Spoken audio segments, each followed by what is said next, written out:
ये इतनी खूबसूरत है that I could not explain it in words. It's super beautiful. आपको ये पीछे नज़र भी आ रही होगी। और इसका कोई जो रास्ता है वो भी कोई मुश्किल नहीं है, सीधा सीधा रास्ता है। 20 किलोमीटर से मैंने आपको बताया था ना, जो कोहूटा मेन शहर है वहाँ से तकरीबन 20 किलोमीटर लगते हैं। और यहाँ से आप जब मेन रोड पे होते हैं बिल्कुल उसके साथ है। हिल्ला आबशार की ख़ास बात यह है कि ये मेन रोड पर वाक़ है और इसके बारे में काफ़ी लोग जानते भी हैं। पुख्ता सड़क होने की वजह से हिल्ला आबशार ज़िला हवेली का एक अहम तफरीही मुकाम बन चुका है।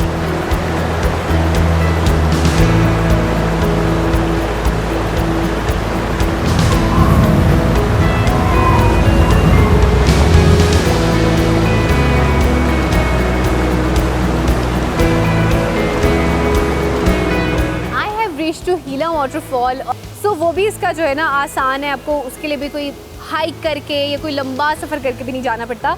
लेकिन आपको इतने मेन पॉइंट पे, मेन लोकेशन पे इतनी खूबसूरत वाटरफॉल मिलती है। So I been to so many waterfalls before. I been to नली waterfall, I been to Kashmir waterfall, another Kashmir waterfall जो नीलम वैली वाली साइड पे थी। And I been to snake lake as well, जिसमें वहाँ पर भी वाटरफॉल सी बनी हुई है। So I been to so many other places and so many other waterfalls as well, but this one is the most beautiful. और देखने में इतनी मज़े की लग रही है ना। तो अभी तो मैं बहुत ऊपर हूँ, सो आई एम जस्ट थिंकिंग मैं थोड़ा सा नीचे चली जाऊँ। वन थिंग मोर, मैं जब आई हूँ तब तो मौसम सही था, कभी धूप निकल रही थी, कभी बादल बन रहे थे, लेकिन अभी जो है धूप बिल्कुल चली गई है, अच्छे खासे बादल हो गए। If you guys could see, बारिश भी हो रही है। So I just am hoping कि इतनी बारिश ना हो कि मैं ज़्यादा देर यहाँ पर रुक ना सकूँ, लेकिन मैं कोशिश करूँगी कि एटलीस्ट मैं आधा घंटा तो यहाँ पर रुकूँ, इसको एंजॉय करूँ, फिर आगे जाऊँ। तो अभी चलती हूँ थोड़ा सा इसके करीब और चल के वाटरफॉल को करीब से एंजॉय करते हैं।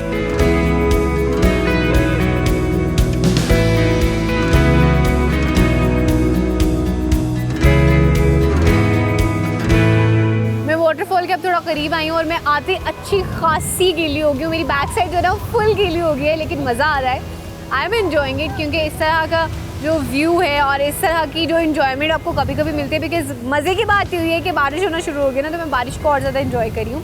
बेसिकली वाटरफॉल तो है ही, लेकिन वाटरफॉल के साथ साथ उसके गिर्द जो लोकेशंस हैं, आई एम लविंग देम। इस साइड पे अगर मैं देखूँ तो यहाँ पे कुछ पहाड़ सा ही बना हुआ है, लेकिन इस तरह का पहाड़ है वेयर आई कुड फील है कि हम चढ़ सकते हैं आराम से ना, थोड़ा ज़्यादा स्टीप नहीं है, इस तरह से बना हुआ है।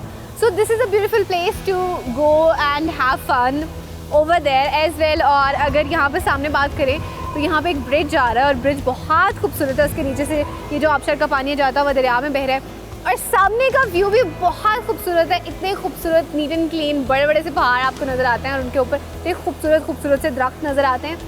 And overall it gives you such a good vibe कि आपका दिल नहीं कर रहा होता यहाँ से जाने को बेसिकली ना। और बारिश जो है वो तेज़ होना शुरू हो गई, तो मुझे लगता है कि मुझे यहाँ से मूव करना चाहिए, but that is fine. I guess I am gonna stay for 10 minutes more, फिर निकलते हैं।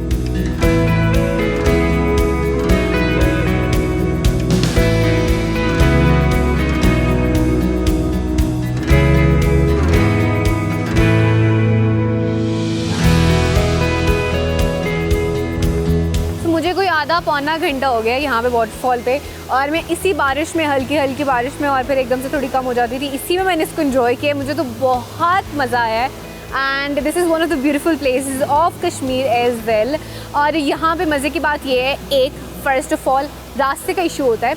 तो इसका जो रास्ता है, जनरली मैं बात करी हूँ कि रास्ते का इशू होता है ना अक्सर लोगों को, तो इसका जो रास्ता है उसमें कोई ऐसा मसला नहीं है। रास्ता बिल्कुल क्लियर है, साफ़ सुथरा है, कारपेटेड रोड है, आप आराम से आ जाते हैं। दूसरा ये कि बिल्कुल मेन लोकेशन इसकी जो है वो रोड पे ही है, वो भी टेंशन नहीं, आपको आसानी से मिल जाती है, आते ही आपको कोई हाइक शेक भी नहीं करनी पड़ती।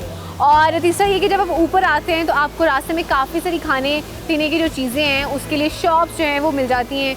Even you could get the fruits या फिर स्नैक्स वगैरह या फिर वैसे खाने के लिए चीज़ें, वो भी जो है आपको मिल जाएंगे। सो वहाँ पे उस साइड पे आप पिकनिक भी कर सकते हैं विद फैमिली, विद फ्रेंड्स।